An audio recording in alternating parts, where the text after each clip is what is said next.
அரங்கனே நீரில் உணவளித்த அதிசயம். வைணவம் தழைக்க அரும்பணியாற்றியவர்களில் முக்கியமானவர் ராமானுஜர்.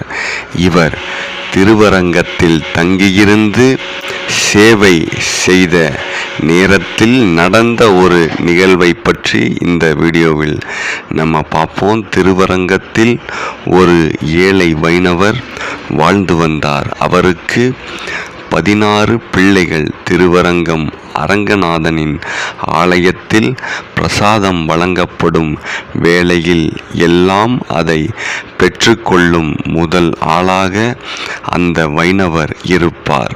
தன் ஒருவனுக்கு மட்டுமல்லாமல் தன் குடும்பம் முழுமைக்கும் பிரசாதம் வேண்டும் என்று கேட்பார்.